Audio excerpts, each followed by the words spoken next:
أعوذ بالله من الشيطان الرجيم بسم الله الرحمن الرحيم يا بني إسرائيل اذكروا نعمتي التي أنعمت عليكم وأوفوا بعهدي أوف بعهدكم وإياي فارهبون وآمنوا بما أنزلت مصدقا لما معكم ولا تكونوا أول كافر به ولا تشتروا بآياتي ثمنا قليلا وإياي فاتقون ولا تلبسوا الحق بالباطل وتكتموا الحق وأنتم تعلمون صدق اللہ مولانا العلی العظیم وبلغنا نبیہ ورسولہ الکریم۔ اے بنی اسرائیل، یاد کرو میری نعمت کہ جو میں نے تمہارے اوپر نعمت کی، اور پورا کرو میرے عہد کو، میں پورا کروں گا تمہارے عہد کو، اور مجھ سے ہی پس تم ڈرو، اور ایمان لاؤ اس پر کہ جو میں نے نازل کیا تصدیق کرنے والا ہے اس کی کہ جو تمہارے ساتھ ہے، اور نہ ہو جاؤ اس کے پہلے انکار کرنے والے، اور نہ خریدو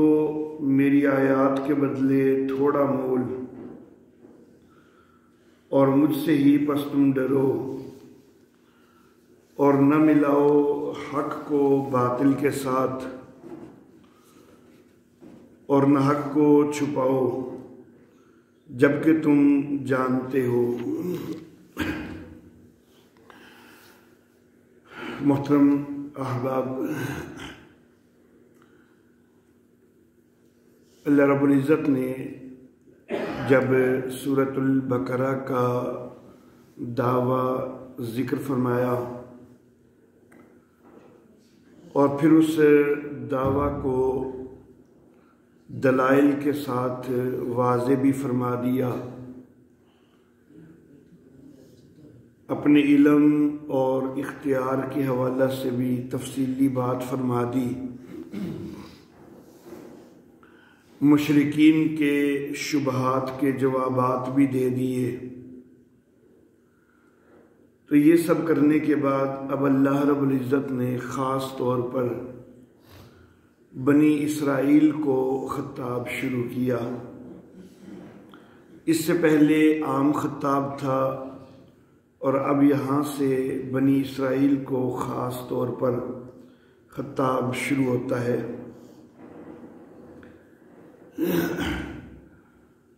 اسرائیل حضرت یعقوب علیہ الصلاۃ والتسلیمات کا لقب ہے۔ حضرت یعقوب علیہ الصلاۃ والتسلیمات حضرت ابراہیم علیہ الصلاۃ والتسلیمات کے پوتے، حضرت اسحاق علیہ الصلاۃ والتسلیمات کے صاحبزادے، اور حضرت یوسف علیہ الصلاۃ والتسلیمات کے والد محترم ہیں حضرت یعقوب علیہ الصلاۃ والتسلیمات۔ حضرت یعقوب علیہ الصلاۃ والتسلیمات کا ہی لقب اسرائیل ہے، اور ان کی اگلی ساری نسل جو ہے وہ ان کے لقب کی نسبت سے بنی اسرائیل کہلاتی ہے۔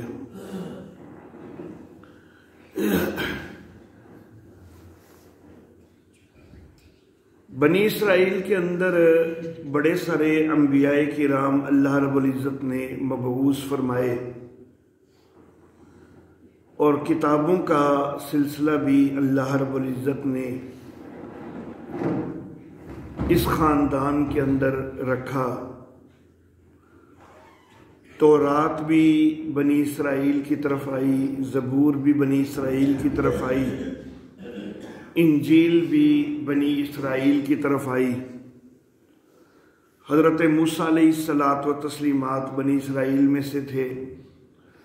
حضرت داود علیہ الصلاۃ والتسلیمات بھی بنی اسرائیل میں سے تھے، حضرت عیسیٰ علیہ الصلاۃ والتسلیمات اگرچہ ان کے والد تو نہیں ہیں، معجزانہ طور پر پیدا ہوئے، لیکن ان کی بھی والدہ جو ہیں بنی اسرائیل سے ہی تھیں۔ تو یہ جو بنی اسرائیل ہیں، ان میں پھر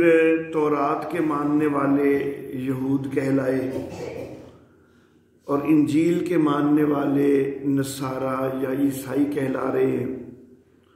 زبور کے ماننے والے جو ہیں وہ اس وقت تقریباً دنیا سے ناپید ہیں۔ اب یہ جو یہود اور نصارہ ہیں، انہی کو اہل کتاب بھی کہا جاتا ہے۔ ان میں سے خاص طور پر یہود جو ہیں، یہ تو مدینہ کے اندر بہت بڑی تعداد میں آباد تھے۔ بنو قینقاع، بنو قریظہ اور بنو نذیر، یہ ان کے 3 بڑے قبائل تھے جو اس علاقہ میں آباد تھے۔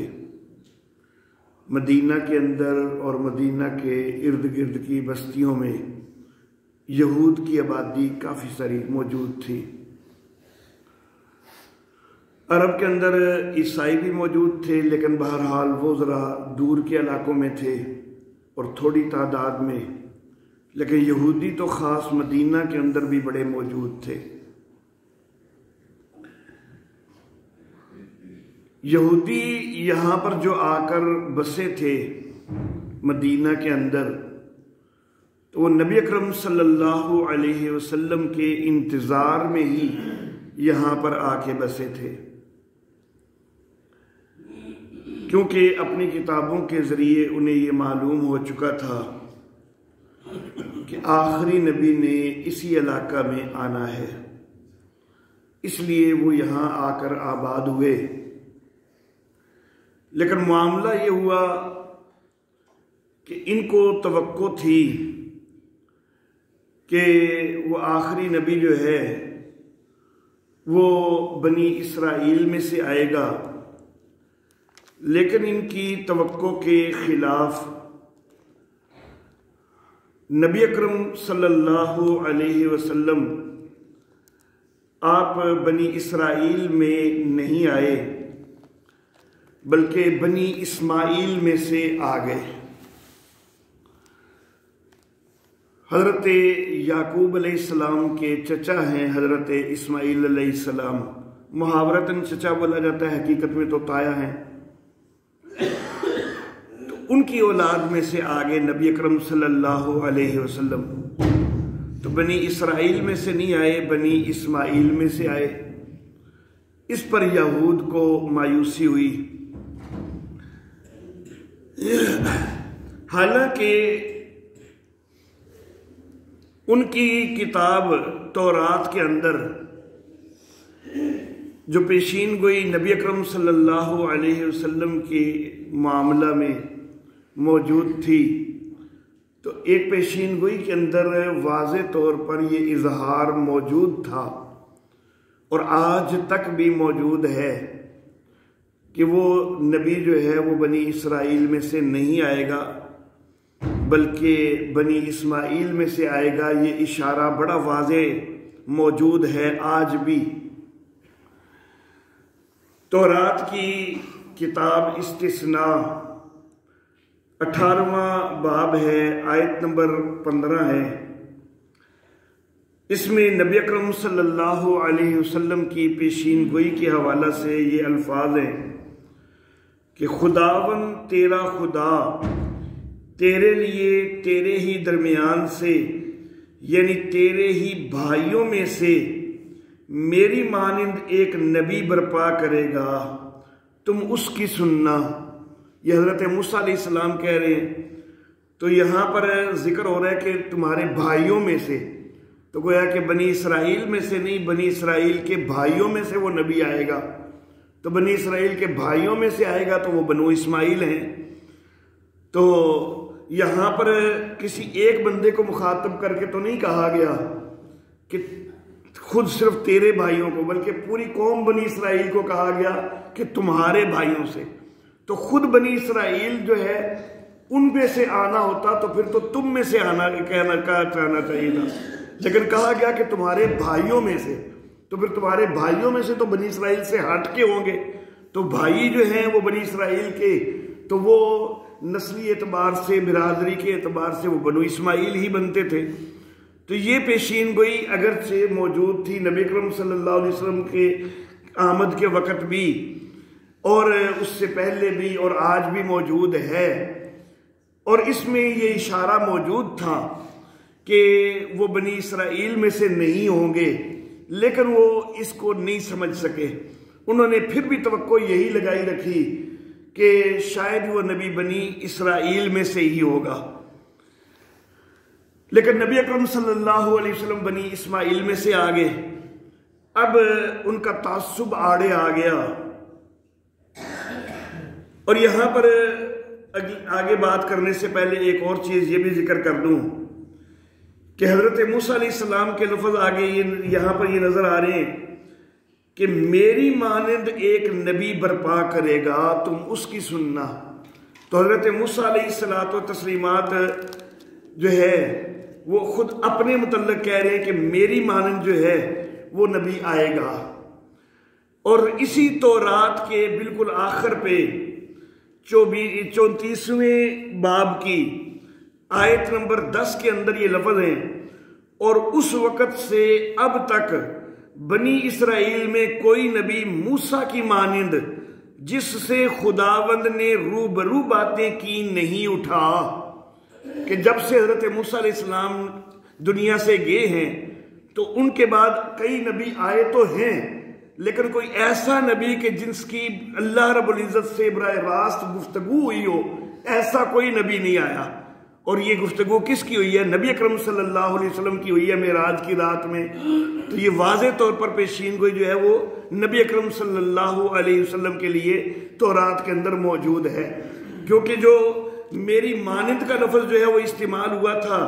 باب نمبر 18 کے اندر، اس کی وضاحت باب نمبر 34 میں ہو گئی کہ مانند سے مراد وہ ہے کہ جس نے خدا سے روبرو باتیں کی ہوں، جس کا خدا سے روبرو کلام ہوا ہو، اور وہ کلام حضرت موسیٰ علیہ الصلوۃ والتسلیمات کے بعد سوائے نبی اکرم صلی اللہ علیہ وسلم کے اور کسی سے بھی اس طرح نہیں ہوا۔ تو پھر اس پیشین گوئی کا واضح مصداق جو ہے وہ نبی اکرم صلی اللہ علیہ وسلم ہی بنتے ہیں، لیکن بہرحال وہ نہ سمجھ سکے اور یہی توقع لگائے بیٹھے رہے کہ وہ نبی بنی اسرائیل میں سے ہی آئے گا۔ لیکن جب نبی اکرم صلی اللہ علیہ وسلم مبعوث ہو گئے بنی اسماعیل میں سے، تو ان کا تعصب جو ہے وہ آڑے آ گیا، اور انہوں نے نبی اکرم صلی اللہ علیہ وسلم کا انکار کرنا شروع کر دیا کہ یہ وہ نبی نہیں ہے کہ جس کی ہم امید لگائے بیٹھے تھے، اور جس کے متعلق ہم کئی صدیوں سے کہہ رہے تھے کہ اس علاقے میں آخری نبی نے آنا ہے۔ تو انہوں نے انکار کر دیا، کیونکہ یہودی جو ہیں یہ نسلی تعصب میں انتہائی آگے ہیں، اس حد تک آگے ہیں کہ ان کا تو یہ کہنا تھا کہ خداوند ہے ہی صرف بنی اسرائیل کا، اور نجات صرف ہے ہی بنی اسرائیل کے لیے۔ تو اب جب یہ صدیوں سے کہتے چلے آ رہے تھے کہ خداوند تو ہے ہی صرف بنی اسرائیل کا، نجات صرف بنی اسرائیل کو ہی ملنی ہے، تو پھر اب یہ اس نبی کو مان لیں کہ جو خود بنی اسرائیل میں سے ہے ہی نہیں، اور وہ اس کی نبی کی دعوت بھی جو ہے وہ صرف بنی اسرائیل کے لیے نہیں ہے، بلکہ قل یا ایھا الناس انی رسول اللہ الیکم جمیعا، ساری انسانیت کے لیے اس کی دعوت ہے۔ تو اس نبی کو ماننا ان کو گوارا نہ ہوا، تو پھر انہوں نے انکار کرنا شروع کر دیا۔ تو بہرحال اللہ رب العزت خطاب کر رہے ہیں یہاں پر خاص طور پر بنی اسرائیل کو، اور زیادہ یہاں پر اگر دائرے کو محدود کیا جائے تو یہود جو کہ مدینہ کے اندر نبی اکرم صلی اللہ علیہ وسلم کے قریب آباد تھے، یہ سورہ البقرہ جو ہے یہ مدنی سورت ہے، تو یہود کو جو ہے گویا کہ خاص طور پر خطاب کیا گیا۔ عام خطاب کے بعد یہ خاص خطاب کرنے کی ضرورت جو ہے وہ کیوں پیش آئی؟ یہودی جو ہیں یہ اس علاقہ کے اندر علمی شخصیات سمجھی جاتی تھیں، یہ عالم لوگ سمجھے جاتے تھے۔ یہاں کے جو مقامی قبائل تھے، یہود کے آنے کے بعد وہ علمی لحاظ سے ان سے کافی مرعوب تھے اور ان کو اپنے علمی لحاظ سے مقتدا اور پیشوا کی حیثیت جو ہے وہ دیتے تھے۔ میرے آقا صلی اللہ علیہ وسلم جب مکی دور میں تھے،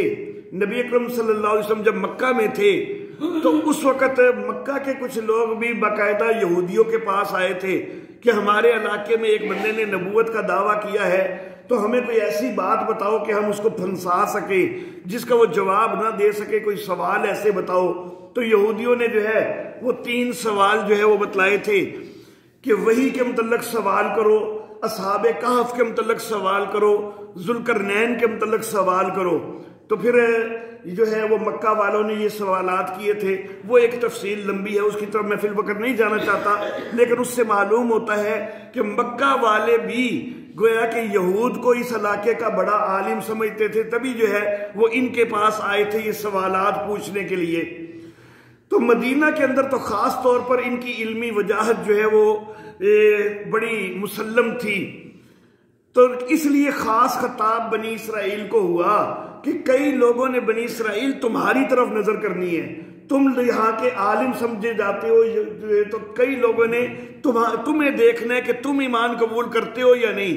کیونکہ تم نے لوگوں کو بتایا ہوا ہے کہ یہاں پر ایک نبی نے آنا ہے۔ اب لوگوں نے دیکھنا ہے کہ تم اگر مانتے ہو تو پھر یہ وہی نبی ہوگا کہ جس کی تم جو ہے وہ کئی صدیوں سے کہتے آ رہے ہو، امید لگائے آ رہے ہو، اور اگر تم نہیں مانتے تو لوگوں نے سمجھنا ہے کہ پھر یہ وہ نبی نہیں ہے، تو اس لیے لوگوں نے انکار کرنا ہے۔ تو تم چونکہ عالم سمجھے جاتے ہو، تمہارے پیچھے لگ کے کئی لوگ ایمان کی طرف آئیں گے اور تمہارا انکار کئی لوگوں کے انکار کا سبب بن سکتا ہے، تو اس لیے یہودیوں خاص طور پر ہم نے مسئلہ تو نکھار کے واضح کر دیا ہے، اور تمہیں اچھی طرح پتہ بھی ہے کہ خود تمہاری کتابوں کے اندر بھی عقیدہ یہی بیان ہوا ہے، اور تو تم جو ہے اگر مان جاؤ تو تمہارے پیچھے کئی اوروں کی بھی ماننے کی توقع ہے، تو اس لیے خاص بنی اسرائیل کو خطاب کیا گیا۔ یا بنی اسرائیل اذکروا نعمتی التی انعمت علیکم، اے بنی اسرائیل یاد کرو نا میرا احسان جو میں نے تمہارے اوپر کیا۔ بنی اسرائیل کے اندر میں ابھی ذکر کر چکا، نبوت کا سلسلہ بھی رکھا گیا، یہ بہت بڑا اللہ کا احسان ہے۔ کتابوں کا سلسلہ بھی اللہ رب العزت نے رکھا، بہت بڑا احسان ہے۔ اس کے علاوہ دنیاوی لحاظ سے دیکھا جائے تو حکومت اور بادشاہت اور سیادت بھی ان کے حصے میں ایک طویل عرصہ تک رہی۔ حضرت داؤد علیہ الصلاۃ و تسلیمات وہ بھی بنی اسرائیل میں سے ہیں، اور وہ نبی ہونے کے ساتھ ساتھ بادشاہ بھی ہیں۔ حضرت سلیمان علیہ الصلاۃ و تسلیمات نبی ہونے کے ساتھ ساتھ بادشاہ بھی ہیں، اور بہت بڑی حکومت ہے ان کی، حتیٰ کہ چرند پرند تک پر بھی ان کی حکومت ہے، جنات اور ہواؤں تک پر بھی ان کی حکومت ہے۔ تو ایسی حکومت جو ہے یہ بنی اسرائیل کے کسی شخصیت کے علاوہ پوری کائنات میں اور کسی کو نہیں ملی ہے۔ تو تمہیں بڑی جو ہے ہم نے انعامات سے نوازا، ایک عرصہ سے جو ہے لوگ تمہارا احترام کرتے چلے آ رہے ہیں، تمہیں علمی سعادت حاصل ہے۔ تو دیکھو نا اپنے اوپر ہونے والے اللہ کے انعام کو یاد کرو۔ وَأَوْفُوا بِعَهْدِي أُوفِ بِعَهْدِكُمْ، اللہ کی طرف سے جو تمہارے اوپر انعامات ہوئے، احسانات ہوئے، ان کو یاد کرو، اور پھر ان کا تقاضا یہ ہے کہ جو اللہ کے عہد ہے اس کو تم پورا کرو، یعنی تم نے جو اللہ سے عہد کر رکھا ہے وہ پورا کرو، اور اللہ نے جو تمہارے ساتھ عہد کر رکھا ہے اللہ اس کو پورا کرے گا۔ کون سے یہ عہد ہیں؟ اس حوالہ سے سورۃ المائدہ 6واں سپارہ ہے، آیت نمبر 12، 6واں سپارہ سورۃ المائدہ آیت نمبر 12، اللہ رب العزت ارشاد فرماتے ہیں کہ وَلَقَدْ أَخَذَ اللَّهُ مِيثَاقَ بَنِي إِسْرَائِيلَ، اور البتہ تحقیق اللہ نے میثاق لیا بنی اسرائیل سے، وَبَعَثْنَا مِنْهُمُ اثْنَيْ عَشَرَ نَقِيبًا، ان کے اندر اللہ نے 12 نقیب بھی مقرر کیے۔ وَقَالَ اللَّهُ، اور اللہ نے یہ فرمایا، انی معکم، میں تمہارے ساتھ ہوں۔ یہ اللہ کا عہد ہو گیا بنی اسرائیل کے ساتھ۔ اللہ عہد کر رہے ہیں کہ میں تمہارے ساتھ ہوں، لیکن کب تمہارے ساتھ ہوں؟ آگے اللہ ان سے مطالبہ کرتے ہیں کہ لئن اقمتم الصلاۃ وآتیتم الزکاۃ، کہ جب تم یہ روش اختیار کرو گے کہ تم نماز قائم کرو گے، زکوٰۃ ادا کرو گے، وآمنتم برسلی، اور میرے رسولوں پر ایمان لاؤ گے، جو بھی رسول آئے گا تم اس کے اوپر ایمان لاؤ گے، وعزرتموہ، اور تم اس کی حمایت کرو گے، وَأَقْرَضْتُمُ اللَّهَ قَرْضًا حَسَنًا، اور تم اللہ کو قرض دو گے، اچھا قرض، یعنی اللہ کی راہ میں خرچ کرو گے۔ اللہ کی راہ میں خرچ کرو گے، اللہ کئی گنا بڑھا کے واپس کرے گا، تو گویا کہ یہ قرض ہے اللہ کے اوپر تمہارا۔ تو یہ کام جب تم کرو گے، یہ ان کا عہد ہو گیا کہ تم نے یہ کام کرنے ہیں۔ میرا عہد تمہارے ساتھ یہ کہ میں تمہارے ساتھ ہوں گا، اور مزید میرا عہد یہ کہ لَأُكَفِّرَنَّ عَنْكُمْ سَيِّئَاتِكُمْ، میں تم سے تمہاری برائیوں کو مٹا دوں گا، وَلَأُدْخِلَنَّكُمْ، اور میں تم کو داخل کر دوں گا جنات، باغات میں، تجری من تحتها الانہار، کہ جن کے نیچے نہریں بہتی ہیں۔ تو بنی اسرائیل، میرا عہد تم پورا کرو کہ تم نماز قائم کرو، زکوٰۃ ادا کرو، رسولوں پر ایمان سے تم سے عہد لیا گیا ہے، تو یہ بھی اللہ کا نبی ہے، یہ بھی اللہ کا رسول ہے، اس پر ایمان قبول کرو، اللہ کی راہ میں خرچ کرو، تم یہ عہد پورا کرو تو میں اللہ تمہارا عہد جو میں نے پورا کیا ہوا ہے وہ میں پورا کروں گا، کہ میں تمہارے ساتھ ہو جاؤں گا، میں تمہارے گناہوں کو مٹا دوں گا، اور تم کو ایسے باغات میں جنت کے اندر جگہ دوں گا کہ جن کے نیچے نہریں بہتی ہیں۔ یہاں پر آمنتم برسولی، سارے انبیاء کا تذکرہ کیا گیا کہ کوئی بھی نبی آئے تو تم نے اس کے اوپر ایمان قبول کرنا ہے، لیکن سورۃ الاعراف آیت نمبر 157 اس کے اندر خاص طور پر نبی اکرم صلی اللہ علیہ وسلم سے بھی کے متعلق بھی عہد کا تذکرہ موجود ہے۔ 9واں سپارہ سورۃ الاعراف آیت نمبر 157۔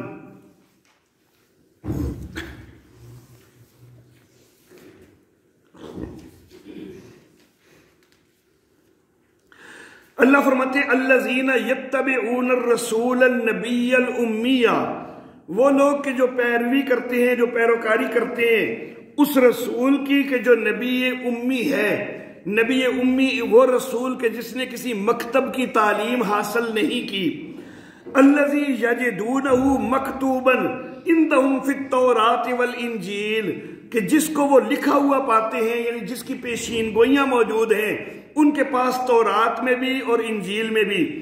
یامرہم بالمعروف، وہ نبی ان کو نیکی کا حکم دیتا ہے، وینہاہم عن المنکر، اور وہ ان کو برائی سے منع کرتا ہے، ویحل لہم الطیبات، اور پاکیزہ چیزوں کو ان کے لیے حلال قرار دیتا ہے، ویحرم علیہم الخبائث، اور ناپاک چیزوں کو ان کے لیے حرام قرار دیتا ہے، وَيَضَعُ عَنْهُمْ إِصْرَهُمْ وَالْأَغْلَالَ، اور وہ ان سے وہ بوجھ اور توق ہٹاتا ہے، الَّتِي كَانَتْ عَلَيْهِمْ، کہ جو ان کے اوپر پڑے ہوئے، فَالَّذِينَ آمَنُوا بِهِ، تو جو لوگ اس نبی کے اوپر ایمان لائیں گے، وَعَزَّرُوهُ، اور اس کی حمایت کریں گے، وَنَصَرُوهُ، اور اس کی مدد کریں گے، تو یہ ان کی طرف سے عہد ہو گیا۔ وَاتَّبَعُوا النُّورَ الَّذِي أُنزِلَ مَعَهُ، اور وہ اس نور کی پیروی کریں گے، یعنی قرآن حکیم کی، کہ جو اس نور اس نبی پر نازل کیا گیا۔ تو یہ عہد ہو گیا بنی اسرائیل کی طرف سے کہ تم نے یہ کرنا ہے کہ نبی امی کو ماننا ہے، اس کے اوپر ایمان لانا ہے، اس کی حمایت کرنی ہے، اس کی مدد کرنی ہے، اس پر نازل ہونے والے نور قرآن حکیم کی تم نے پیروی کرنی ہے۔ تو کیا ہوگا؟ یہ تم کرو گے۔ اس کے جواب میں اللہ رب العزت یہ عہد دیتے ہیں کہ اولئک هم المفلحون، وہ لوگ کامیاب ہوں گے۔ کامیابی جو ہے وہ وہی ہے کہ جو آخرت کی کامیابی ہے، جنت کے مستحق ہو جائیں گے۔ تو گویا کہ اللہ کا پھر ان سے عہد یہ ہے کہ وہ جنت کے مستحق ہو جائیں گے۔ تو اللہ نے یہ عہد یاد دلائے ان کو کہ بنی اسرائیل میرے تمہارے اوپر جو انعامات ہیں، احسانات ہیں، ان کو یاد کرو نا۔ تو جو تمہارے ساتھ میرا عہد ہے میں وہ پورا کروں گا، تم میرے ساتھ جو تمہارا عہد ہے اس کو پورا کرو۔ وَإِيَّايَ فَارْهَبُونَ، اور مجھ سے ہی پس تم ڈرو۔ تم یہاں پر صدیوں سے آئے بیٹھے، یہ انتظار کر رہے تھے کہ یہاں پر وہ آخری نبی نے آنا ہے، اور اب جب آخری نبی آ گیا ہے تو تم اللہ سے ڈرتے نہیں ہو، تم جان بوجھ کے جو ہے پہچاننے کے باوجود تم اس نبی کا انکار کرنے لگ گئے ہو، تو تمہیں اللہ کا ڈر ہونا چاہیے، اب تمہیں انکار تو نہیں کرنا چاہیے۔ تم نے ان کو پہچان تو لیا ہے کہ واقعی یہ وہی نبی ہیں۔ قرآن حکیم میں ایک مقام پر تو یہاں تک کہا گیا کہ یعرفونہ، کہ نبی اکرم صلی اللہ علیہ وسلم کو وہ یہودی اتنا پہچانتے تھے کما یعرفون ابناہم، جیسا کہ وہ اپنے بیٹوں کو پہچانتے تھے۔ اس حد تک بات ان کے لیے روز روشن کی طرح سامنے آ چکی ہوئی تھی کہ واقعی یہی وہ اللہ کے نبی ہیں، ساری نشانیاں وہ دیکھ چکے ہوئے تھے، لیکن اس کے باوجود جو ہے وہ چھپائے جا رہے تھے کہ اس سے تو ہماری قیادت، ہماری سیادت ختم ہوگی، بنی اسرائیل کا وقار جو ہے وہ کم ہو جائے گا۔ اللہ فرماتے ہیں میرے سے ہی ڈرو، مجھ سے ڈرتے ہوئے جو حقیقت ہے وہ لوگوں کے سامنے کرو نا۔ وَآمِنُوا بِمَا أَنزَلْتُ، اور ایمان لاؤ اس پر کہ جو میں نے نازل کیا، مُصَدِّقًا لِمَا مَعَكُمْ، وہ تصدیق کر رہا ہے اس کی کہ جو تمہارے پاس ہے، یعنی قرآن حکیم پر ایمان لاؤ۔ یہ قرآن حکیم پہلی کتابوں کی بھی تصدیق کرتا ہے، تورات کی یہ تصدیق کرتا ہے، زبور کی بھی یہ تصدیق کرتا ہے، انجیل کی بھی یہ تصدیق کرتا ہے، تو یہ کتابوں کی تصدیق کرنے والا اس کے اوپر ایمان قبول کرو۔ قرآن حکیم سابقہ کتابوں کی تصدیق کرتا ہے کئی لحاظ سے۔ ایک اس لحاظ سے تصدیق کرتا ہے کہ سابقہ کتابوں کے اندر پیشین گوئیاں آئی ہیں نبی اکرم صلی اللہ علیہ وسلم کے حوالہ سے، واضح پیشین گوئیاں موجود ہیں۔ تورات کے اندر ایک پیشین گوئی تو پہلے بات کے ضمن میں ذکر کر چکا ہوں، ایک جو ہے وہ میں دوبارہ مزید جو ہے وہ ذکر کر دیتا ہوں۔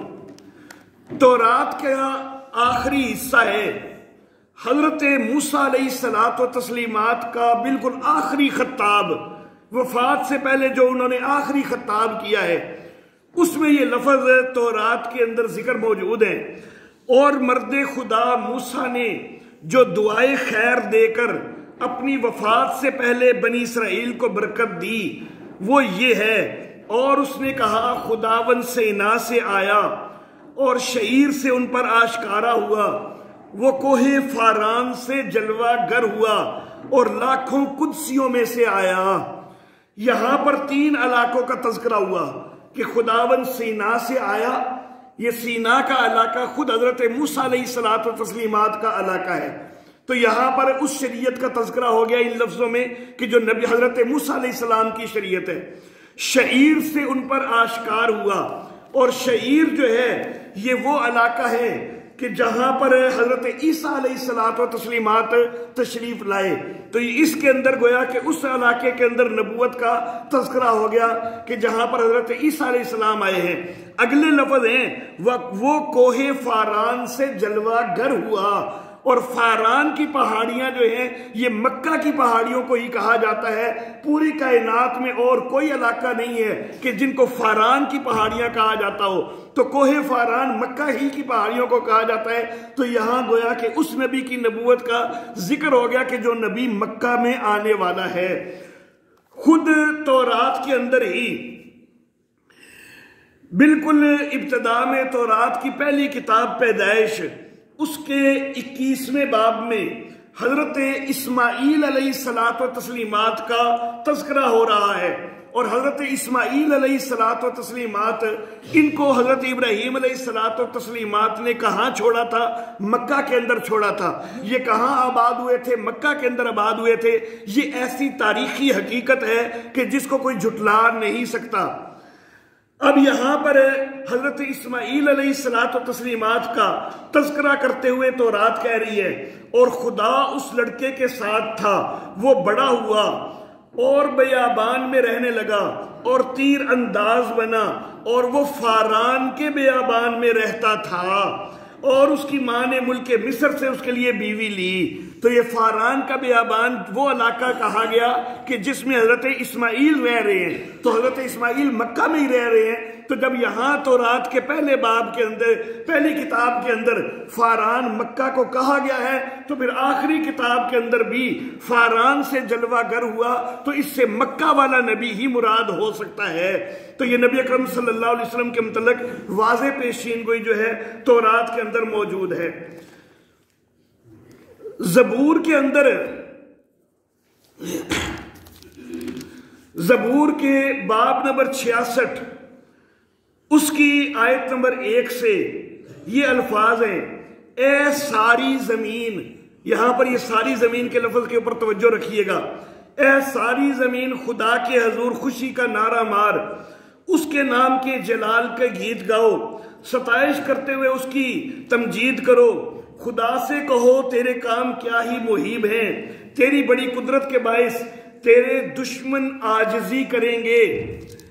ساری زمین تجھے سجدہ کرے گی، یہاں پر پھر دوبارہ ساری زمین کا لفظ آیا ہے، اور تیرے حضور گائے گی اور تیرے نام کے گیت گائیں گے۔ تو کون سا نبی ہے کہ جو حضرت داؤد علیہ الصلاۃ و تسلیمات کے بعد ساری زمین کے لیے آیا ہے، سوائے نبی اکرم صلی اللہ علیہ وسلم کے اور کسی نے ایسا دعویٰ تک بھی نہیں کیا کہ ہمیں ساری زمین کے لیے میں بھیجا گیا ہوں، صرف میرے آقا ہیں کہ جو ساری زمین کے لیے بھیجے گئے ہیں۔ اور یہاں پر یہ بھی کہا گیا کہ دشمن جو ہیں وہ عاجزی کریں گے، اور نبی اکرم صلی اللہ علیہ وسلم کی شریعت جس وقت اس کو عروج حاصل ہوتا ہے، خلفائے راشدین کے دور میں کیسر و کسرا کے علاقے فتح ہوتے ہیں، دشمن عاجزی کرنے پہ مجبور ہوتے ہیں، تو یہ زبور جو ہے اس کے اندر بھی واضح طور پر پیشین گوئی نبی اکرم صلی اللہ علیہ وسلم کے متعلق موجود ہے۔ یہ صرف ایک پیشین گوئی کا میں تذکرہ کر رہا ہوں، ویسے تورات میں اور پیشین گوئیاں بھی موجود ہیں، زبور میں بھی اور موجود ہیں، انجیل میں بھی ایک پیشین گوئی کا میں تذکرہ کرتا ہوں، مزید بھی موجود ہیں۔ یوحنا کی انجیل، اس کے اندر حضرت عیسیٰ علیہ الصلاۃ و تسلیمات کا جو آخری خطاب ہے، اس کے اندر بار بار ایک چیز بیان ہو رہی ہے، اور میں باپ سے درخواست کروں گا تو وہ تمہیں دوسرا مددگار بخشے گا۔ باپ کا لفظ تو تعریف کا نتیجے میں کہ خدا کو وہ باپ کہتے ہیں، حضرت عیسیٰ کو بیٹا کہتے ہیں، تو وہ تو شامل کر لیا، لیکن بہرحال نبی اکرم صلی اللہ علیہ وسلم کے لیے پیشین گوئی تو ہو گئی، وہ تمہیں دوسرا مددگار بخشے گا کہ ابد تک تمہارے ساتھ رہے۔ ابد تک تمہارے ساتھ رہے یعنی وہ ایسا نبی ہوگا کہ جس کی شریعت کبھی منسوخ ہونے والی نہیں ہوگی، وہ ابد تک رہنے والی شریعت ہوگی، اور میرے آقا خاتم النبیین ہیں، صرف آپ کی شریعت ہی ابد تک رہنے والی شریعت ہے۔ مزید اس کے اندر ہے، میں نے یہ باتیں تمہارے ساتھ رہ کر تم سے کہیں، لیکن مددگار یعنی روح القدس جسے باپ میرے نام سے بھیجے گا، وہی تمہیں سب باتیں سکھائے گا۔ تو یہاں پر سب باتیں کا لفظ یہ وہی چیز ہے کہ جس کو قرآن حکیم نے کہا کہ الیوم اکملت لکم دینکم واتممت علیکم نعمتی ورضیت لکم الاسلام دینا۔ تو یہ ساری باتوں کا دعویٰ جو ہے یہ قرآن حکیم نے ہی کیا ہے۔ یہودیوں نے یہ بات کہی تھی کہ آپ کی کتاب میں ایک ایسی آیت آئی ہے، اگر وہ آیت ہماری کتاب میں آئی ہوتی ہم اس آیت کے نزول کے دن کو عید مناتے، کیونکہ اس کے اندر بہت بڑا دعویٰ کر دیا گیا ہے کہ ساری باتیں جو ہیں وہ سکھا دی گئی ہیں، اور جو کچھ میں نے تم سے کہا ہے وہ سب تمہیں یاد دلائے گا۔ تو قرآن حکیم یاد دلاتا ہے کہ انجیل نے یہ بھی کہا ہے، انجیل نے یہ بھی کہا ہے، اسی خطاب کے اندر یہ بھی ہے، اس کے بعد میں تم سے بہت سی باتیں نہ کروں گا کیونکہ دنیا کا سردار آتا ہے۔ تو پوری دنیا کا سردار یعنی وہ نبی کی جو پوری دنیا کے لیے ہے، تو یہ میرے آقا ہی ہیں کہ جو ساری انسانیت کے لیے ہیں۔ اور اگلے لفظ بڑے قابل ذکر ہیں، اور مجھ میں اس کا کچھ نہیں، یعنی میں تو اس نبی کے مقابلہ میں کوئی حیثیت نہیں رکھتا، وہ میرے سے بڑی حیثیت والا ہوگا۔ تو نبی اکرم صلی اللہ علیہ وسلم ہیں جو حضرت عیسیٰ علیہ الصلاۃ و تسلیمات سے کہیں افضل ہیں۔ اسی خطاب کے اندر ہے، لیکن جب وہ یعنی روح حق آئے گا تو تم کو تمام سچائی کی راہ دکھائے گا۔ تو یہ تمام سچائی کی راہ وہ یہ پھر وہی تکمیل دین کا اعلان، اسی کی طرف اشارہ ہے۔ اس لیے کہ وہ اپنی طرف سے نہ کہے گا، لیکن جو کچھ سنے گا وہی کہے گا۔ وَمَا يَنْطِقُ عَنِ الْهَوَىٰ إِنْ هُوَ إِلَّا وَحْيٌ يُوحَىٰ، اس کا بھی جو ہے وہ ذکر ہو گیا۔ اور تمہیں آئندہ کی خبریں دے گا۔ نبی اکرم صلی اللہ علیہ وسلم نے مستقبل کی کتنی پیشین گوئیاں کی ہیں، تو یہ ساری پیشین گوئیاں جو ہیں یہ نبی اکرم صلی اللہ علیہ وسلم کے اوپر 100% صادق آ رہی ہیں۔ تو بہرحال تورات کی، زبور کی اور انجیل کی قرآن تصدیق کرتا ہے۔ تصدیق کا ایک انداز یہ ہے کہ تورات نے بھی بشارتیں دیں، پیشین گوئیاں کی کہ نبی آنا ہے،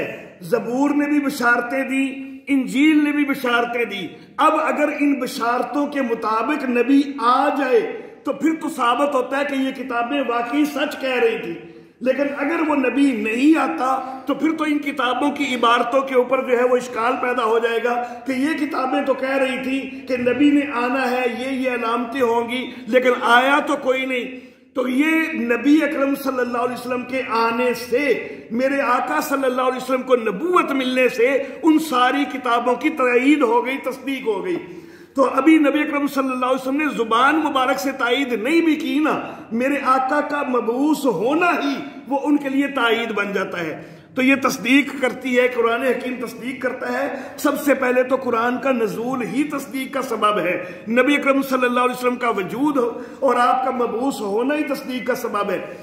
مزید یہ کہ نبی اکرم صلی اللہ علیہ وسلم نے قرآن حکیم کی تعلیم دی ہے، اور قرآن حکیم نے جو ہے باقاعدہ جو ہے ان ساری کتابوں کا تذکرہ کیا ہے خود قرآن حکیم نے اپنے اندر، اور ان کو جو ہے وہ اللہ رب العزت کی کتابیں جو ہے خود قرآن حکیم نے بتلایا ہے، اس طرح بھی تصدیق کی ہے۔ تصدیق کا ایک تیسرا انداز کہ جو عقائد تورات میں تھے، جو عقائد زبور میں تھے، جو عقائد انجیل میں تھے، قرآن بھی وہی عقائد بیان کرتا ہے، تو اس سے بھی ان کی تصدیق ہو گئی کہ واقعی وہ کتابیں حق تھیں جو وہ بیان کر رہی تھیں، یہ آخری کتاب بھی وہی بیان کر رہی ہے۔ تو کئی لحاظ سے قرآن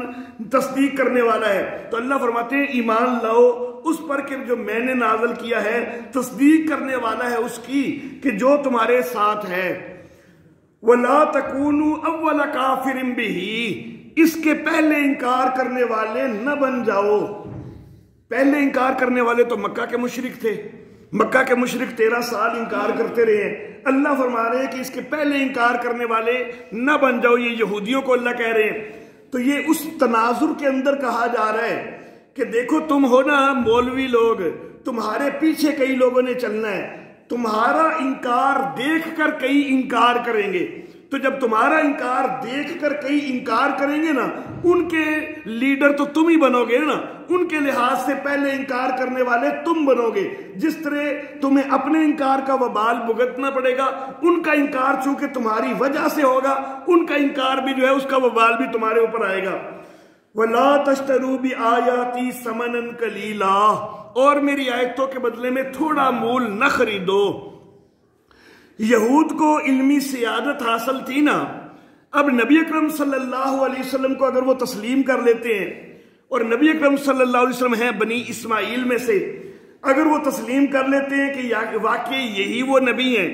تو آٹومیٹکلی وہ علمی سیادت جو ہے وہ تو چلی جائے گی نبی اکرم صلی اللہ علیہ وسلم کی طرف۔ ان کو جو صدیوں سے انہوں نے اپنے آپ کو سب سے بڑا قرار دیا ہوا تھا، انہوں نے اپنی برادری کو سب سے اعلیٰ برادری قرار دیا ہوا تھا، تو ان کو اپنے اس وقار کے اوپر ٹھیس لگتی محسوس ہو رہی تھی، اس لیے یہ انکار کیے جا رہے تھے۔ اللہ فرماتے ہیں کہ دیکھو یہ تمہارا دنیاوی وقار، یہ تھوڑا سا وقار، تم بس اس کو مد نظر رکھ رہے ہو اور نبی کا انکار کر رہے ہو، حالانکہ نبی کو پہچانتے بھی ہو۔ تو نبی کو پہچانتے ہوئے بھی صرف اپنی دنیاوی وقار کے خاطر، اپنی صرف چودراہٹ کی خاطر تم انکار کرتے ہوئے ہو، تو بڑا تھوڑا مول لے رہے ہو۔ اللہ کی آیتوں کے بدلے میں، اللہ کی آیتوں کے بدلے میں یہ دنیاوی وقار وغیرہ کوئی حیثیت نہیں رکھتے، ان کو چھوڑو اور اللہ کی آیتوں کو تسلیم کرو۔ اللہ کی آیتوں کے مقابلے میں تھوڑا مول نہ لو۔ وَإِيَّايَ فَاتَّقُونِ، مجھ سے ہی ڈرو، مجھ سے ڈر کے ایمان قبول کرو۔ وَلَا تَلْبِسُوا الْحَقَّ بِالْبَاطِلِ، اور حق کو باطل کے ساتھ خلط ملط نہ کرو۔ وَتَكْتُمُوا الْحَقَّ، اور تم حق کو چھپاتے بھی ہو، حق کو چھپانا بھی چھوڑو۔ وَأَنْتُمْ تَعْلَمُونَ جبکہ تم جانتے ہو۔ صدیوں سے کہتے آ رہے تھے نا کہ یہاں پر نبی نے آنا ہے، یہاں پر نبی نے آنا ہے، تو یہ بات ان کی حق تھی کہ واقعی یہاں نبی نے آنا تھا۔ اب یہ نبی آ گیا، اب لوگ ان سے سوال کرتے ہیں کہ یہ نبی آ گئے ہیں، تو کہتے ہیں ہاں جی یہاں پر نبی نے آنا تو تھا ہی، تو جو آنا تھا اتنی بات حق کرتے۔ یہ جو آیا ہے کچھ علامتیں ہمیں لگتا ہے کہ اس کے اندر وہ ہیں کہ جو واقعی ہمارے جس کا ہم انتظار کر رہے ہیں اس نبی کے اندر وہ علامتیں، لیکن کچھ علامتیں ہمیں لگتا ہے کہ اس میں نہیں ہیں، اس لیے ہم انکار کر رہے ہیں۔ تو یہ کچھ کا اقرار کر لیتے کہ بھئی کچھ تو لگتا ہے، لیکن کچھ کا انکار کر دیتے کہ نہیں جی ہم اس لیے نہیں مان رہے کہ ہمیں لگتا ہے کہ پوری علامتیں موجود کوئی نہیں۔ اللہ کہتے ہیں کچھ کا اقرار کر لیتے ہو، صدیوں سے کہتے چلے آ رہے ہو کہ یہی آنا ہے، اس کا اقرار کر لیتے ہو، لیکن ساتھ باطل کو ملا دیتے ہو۔ تو حق کو باطل کے ساتھ خلط ملط نہ کرو، ان کو پوری بات بتاؤ کہ ہم ساری نشانیاں دیکھ چکے ہیں، واقعی جو ہے یہی نبی ہے۔ پوری بات لوگوں کو بتاؤ، حق کو چھپاؤ نہیں۔ تم وہ نشانیاں لوگوں کے سامنے کیوں نہیں کر دیتے؟ تم نے ان کو اپنے پاس سمیٹ کے رکھا ہوا ہے اور تم خود ہی جائزہ لینے کے جو ہے وہ ٹھیکیدار بنے ہوئے ہو کہ ہم جائزہ لیں گے کہ یہ نشانیاں پائی جاتی ہیں یا نہیں پائی جاتی۔ ذرا لوگوں کے سامنے نشانیاں بھی کر دو نا، لوگوں کو بتاؤ نا کہ یہ نشانیاں ہیں، لوگ خود جائزہ لے لیں گے کہ واقعی وہ نشانیاں پائی جاتی ہیں یا نہیں۔ تو تم حق کو چھپائے بیٹھے ہو، حق خود اپنے ٹھیکیدار بنے ہو کہ ہم نہیں فیصلہ کرنا ہے۔ ایسا نہ کرو، حق اور باطل کو خلط ملط نہ کرو، حق کو چھپاؤ نہیں۔ وَأَنْتُمْ تَعْلَمُونَ حالانکہ تم جانتے ہو، تم اچھی طرح پہچان چکے ہو، اپنے بیٹوں کی طرح پہچانتے ہو کہ واقعی یہی حق نبی ہے، یہی وہ نبی ہے کہ جس کا انتظار کر رہے ہیں، تو پھر انکار کی روش کو چھوڑ دو۔ وَآخِرُ دَعْوَانَا